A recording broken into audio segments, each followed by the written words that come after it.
Olá pessoal, tudo bem? Meu nome é Juliana Kuspik, eu sou engenheira de segurança do trabalho e hoje a gente vai ter mais uma aula do nosso curso complementar de NR10, Segurança, Instalações e Serviços com Eletricidade. Na última aula a gente falou sobre a organização do sistema elétrico de potência e hoje a gente vai falar sobre a organização do trabalho no sistema elétrico de potência. Então, indo para o nosso material de texto, nosso PDF que vocês fizeram download, já estão acompanhando. A gente vai ter o nosso material, a gente vai falar sobre todos os pontos que são importantes que a gente siga para ter uma organização de trabalho segura. Então, aumentando aqui para a gente conseguir ler. Primeiramente, a gente vai falar sobre programação e planejamento dos serviços. Então, a gente vai ter ali todo o nosso texto explicando um pouco, trazendo alguns pontos da nossa norma regulamentadora. Então, aqui o ponto 10.11.7 fala sobre a obrigatoriedade de ter, né, dos trabalhos que são iniciados, eles terem um responsável pela execução. Então, quando a gente fala de programação e planejamento de serviço, a gente tem algumas regras que a gente tem que seguir, segundo a nossa NR10. O que é importante a gente compreender? Quando a gente fala de trabalho com eletricidade, a gente fala de planejamento e a gente vai falar sobre a questão de programação, obrigatoriamente a gente tem que ter, entre aspas, um checklist sobre tudo que a gente vai fazer. Então, a gente precisa ter, a gente tem vários itens na nossa norma regulamentadora que a gente tem que seguir para fazer um trabalho com eletricidade. Então, a gente tem que ter um responsável que vai fazer uma liberação para esse trabalho. A gente tem uma série de obrigatoriedades que devem ser cumpridas dentro do procedimento. A gente tem uma ordem de serviço que a gente precisa fazer. A ordem de serviço ela não tem um modelo padrão, né? Cada empresa que trabalha com eletricidade tem a sua ordem de serviço, seu modelo de ordem de serviço que vai ser seguido. Dentro desse modelo, a gente vai ter alguns itens que a gente vai observar. Qual é o equipamento de proteção que eu vou usar para cada atividade que eu vou fazer? Quantas pessoas precisam estar naquela equipe trabalhando dentro daquela atividade? Então, a gente precisa, obrigatoriamente, antes de fazer qualquer atividade com eletricidade, planejar essa atividade. Compreender o que a gente vai fazer. Eu não posso simplesmente, faltou luz naquela rua, eu vou lá resolver. Não. O líder da minha equipe, ele tem que me liberar qual é a atividade que vai ser feita, liberar o que aconteceu. A gente precisa compreender o que está acontecendo, planejar antes de executar. Junto disso, então, né, falando ali sobre planejamento, a gente também vai falar sobre trabalho em equipe. Porque a nossa norma regulamentadora também determina que todo trabalho feito com alta tensão obrigatoriamente precisa ser feito em equipe. Então aqui eu trouxe para vocês qual é o item da norma que determina isso. Falei, né, sobre supervisão, sobre colaboração e comunicação. Então aqui, ó, eu trouxe uma imagem de uma equipe trabalhando. Aqui eu vou mostrar para vocês 3 pessoas trabalhando. Tem uma pessoa que está sobre... os equipamentos são diferentes, a gente vai falar sobre esses equipamentos, né? Isso aqui é um equipamento de proteção coletiva. 2 pessoas trabalhando, 3 pessoas trabalhando, a gente vai falar sobre todos esses equipamentos que as pessoas estão utilizando, né? A gente vai falar sobre a importância deles. 2 pessoas trabalhando. O que a gente precisa entender? Obrigatoriamente o trabalho tem que ser em equipe. Uma equipe pode ser 2 pessoas. A gente só não pode trabalhar sozinho quando a gente está trabalhando com alta tensão. Então é muito importante que a gente tenha dentro da nossa equipe, dentro do nosso planejamento de trabalho, o que cada pessoa vai fazer. Qual é a função do ciclano, qual é a função do fulano. Trabalhar em equipe também é entender que a gente vai trabalhar junto, é ter empatia com o nosso colega de trabalho, né? É compreender que a gente é uma equipe. Não é eu vou fazer as minhas coisas, tu vai fazer tuas coisas, eu acabei e vou te esperar. Não, a gente se ajuda, a gente se comunica. É importante essa comunicação dentro de um trabalho com alta tensão, porque a gente está falando de um trabalho que tem um risco muito grande. A gente pode... Imagina se a gente está trabalhando em equipe, tem um colega nosso em cima no poste, a gente está na parte inferior e tem uma explosão. O que eu vou fazer? Qual é o procedimento? Eu preciso muitas vezes saber qual é o procedimento de emergência da empresa. Eu preciso saber como que eu vou ajudar aquele meu colega de trabalho, porque nós somos uma equipe.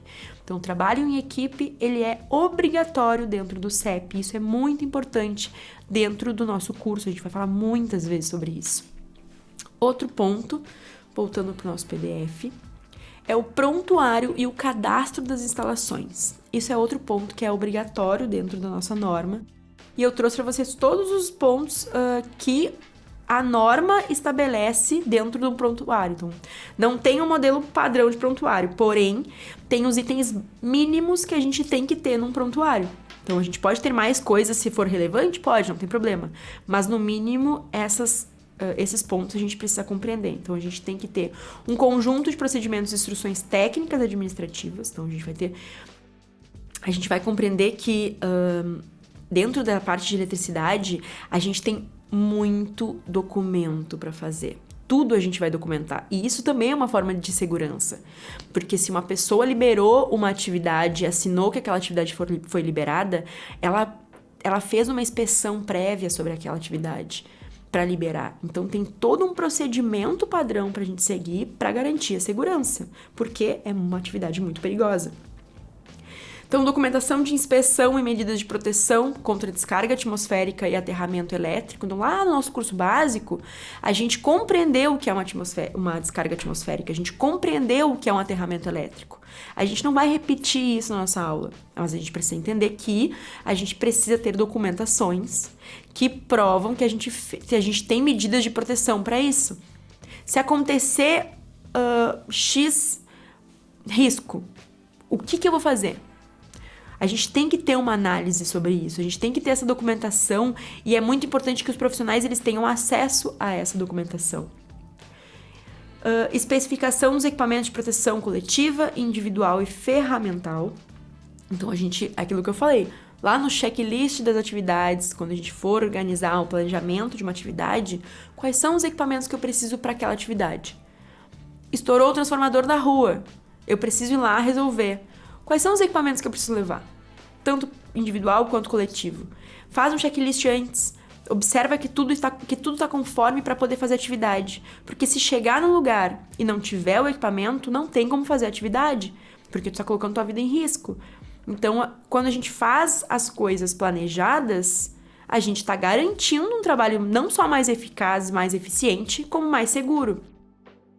Documentação comprobatória de qualificação, habilitação, capacitação e autorização de trabalho. Isso aqui é muito importante porque a gente precisa entender, dentro do nosso trabalho com eletricidade, que a nossa norma regulamentadora tem uma obrigação, né? Que a gente tem que fazer o curso básico e fazer o curso complementar. Então, a gente tem que comprovar que a gente se capacitou para isso, para poder fazer a nossa função. Se eu faço a minha função em altura, eu ainda tenho que fazer um curso de NR35, né, de trabalho em altura. Por quê? Porque eu vou compreender qual é o equipamento de proteção, o que é uma zona livre, quais são os riscos de queda ou não, dentro do trabalho. Então, além de trabalhar com eletricidade, eu trabalho com trabalho em altura. Na minha cidade, não é tudo subterrâneo. Trabalho confinado. Eu preciso ter conhecimento sobre trabalho confinado e ter conhecimento sobre trabalho de eletricidade, em questão de segurança do trabalho.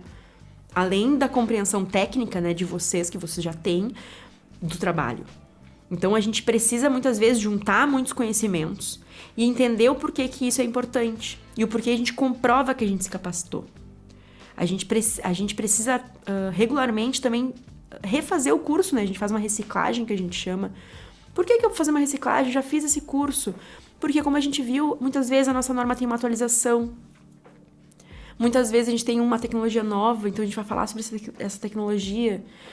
Sempre que um curso atualiza, a gente atualiza ele na plataforma. Uma NR atualiza. Então, teve uma atualização no final do ano, o que mudou? Vamos falar sobre isso, vamos compreender o que mudou. Por que mudou? Se mudou alguma coisa, teve um motivo. Vamos compreender esse motivo. É para trazer mais segurança para a gente. Porque a gente trabalha com um sistema elétrico de potência que tem um risco muito grande para a nossa segurança. Então, a gente precisa ter atenção naquilo que a gente faz. A gente tem que se capacitar para compreender o que é um isolamento, por que eu tenho que isolar, por que eu tenho que usar um equipamento, quais são os equipamentos. Se eu falo para vocês, Não façam uma atividade sem um equipamento de proteção. A empresa é obrigada a dar um EPI para vocês. Quando vocês forem fazer a atividade e não tiver um EPI, vocês vão falar, eu não vou fazer essa atividade porque é a minha vida que tem risco. Eu aprendi isso no meu curso. Juliana ensinou isso. Ela é engenheira de segurança do trabalho, ela falou que não pode fazer atividade sem um EPI. A empresa é obrigada a dar. A gente está se protegendo? Agora, se vocês nunca escutaram isso, como que vocês vão saber que a empresa é obrigada a dar ou não um equipamento de proteção? Então, a gente está aqui para passar para vocês essas informações. A gente é obrigado, como profissional, a usar o equipamento. A empresa é obrigada, como empresa, a dar o equipamento. Então, a gente começa a compreender esses pontos para que a gente consiga fazer um trabalho mais seguro. E a gente comprova que foi capacitado. Fiz esse curso, assisti todas as aulas, ouvi a Juliana falando, repetindo aquelas coisas. Fiz a provinha, passei na provinha, tenho meu certificado, tá aqui. Eu aprendi sobre segurança do trabalho nisso. É importante, da mesma forma como eu fiz um curso inteiro de engenharia para poder falar isso para vocês com uma forma precisa. Que a gente precisa entender a importância da segurança no trabalho, certo? Outro ponto, resultados de testes de isolação em equipamentos de proteção. Então, muitas vezes a gente tem um equipamento de proteção, ele foi testado e aprovado para que possa ser usado em eletricidade. A empresa precisa ter esses testes, ter o resultado desses testes, comprovando que, de fato, eles são seguros. A gente não pode comprar um equipamento, uma luva de proteção que não é para eletricidade. Tem que ser um equipamento adequado, então a empresa tem que garantir para vocês o equipamento adequado. Relatório técnico de inspeção, procedimento para emergência. Então a gente, lembra que eu falei ali, o meu colega se machucou, qual é o procedimento que eu vou seguir? A minha empresa, ela tem um convênio com uma empresa médica, então aconteceu alguma coisa, a gente liga para essa empresa, eles vêm, eles buscam um profissional que se machucou e levam para o hospital. Minha empresa não tem, preciso ligar pro SAMU. Como que eu procedo? Como que eu informo o que aconteceu? Eu posso mexer no meu colega? Não posso? A gente vai ter uma aula sobre questões de emergência. A gente vai compreender como que a gente pode transportar uma pessoa que se machucou sem, deixar ela mais machucada. Ela caiu, ela não caiu, o que aconteceu com ela? Então, a gente vai compreender essas coisas durante nossa aula também. Outra coisa importante, então, seguindo lá no nosso material, métodos de trabalho. Então, conforme mencionado, então a gente precisa entender o planejamento, precisa entender os equipamentos, precisa entender os métodos de trabalho para fazer um trabalho adequado. A gente vai falar em outra aula sobre métodos de trabalho mais aprofundado. Então, o que a gente precisa entender é, os métodos, a gente tem linha desenergizada e linha energizada, que a gente conhece como linha viva e linha morta. O ideal é não trabalhar com linha energizada no CEP, porque o risco é muito maior. Não tenho como desenergizar, Juliana. A gente vai trabalhar com ela energizada, eu vou ter um equipamento de proteção para usar, tem uma distância de segurança para ter. Então, a gente vai falar sobre isso em uma aula específica para a gente compreender como que a gente vai trabalhar com segurança dentro, dos nossos métodos de trabalho.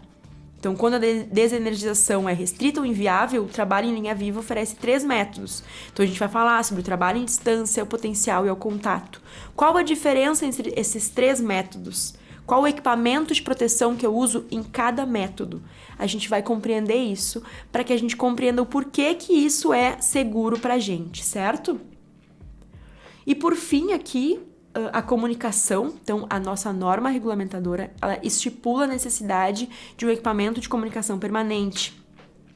É importante a gente entender nessa parte de comunicação que quando a gente fala em comunicação, a gente tem comunicação verbal e comunicação não verbal, Enfim, uma sinalização que a gente chama. A gente também vai falar mais sobre isso, sobre equipamentos de sinalização.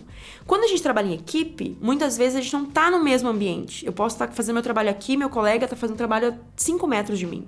Eu não vou ficar gritando para falar com ele.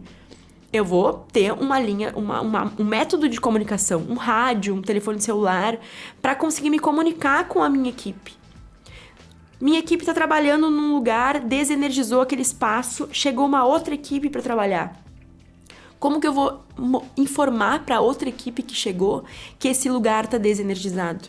Então a gente vai entender sobre sistemas de sinalização, sobre bloqueios, porque é uma comunicação não verbal e também é importante, porque imagina se tu desenergiza um espaço, tá trabalhando, chega uma outra equipe e energiza. O acidente tá mais do que certo e o caos a gente não vai nem falar, né? Então a gente tem que fazer aquela equipe que chegou enxergar que aquilo tá desenergizado e não pode ser mexido. Como que a gente faz isso? A gente vai falar disso em uma aula. Então, nossa próxima aula, a gente vai continuar falando em algumas aulas ainda sobre a organização de trabalho.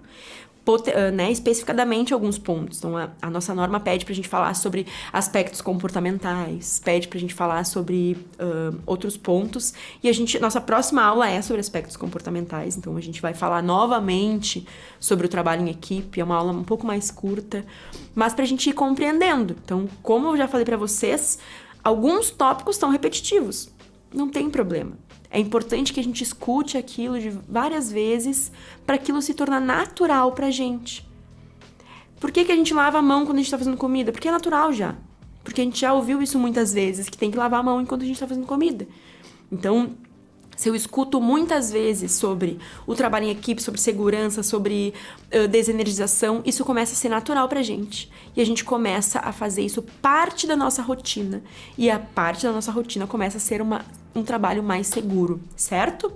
Então, novamente, tiver alguma dúvida, tem algum comentário, deixa no nosso espaço de comentário lá na nossa plataforma.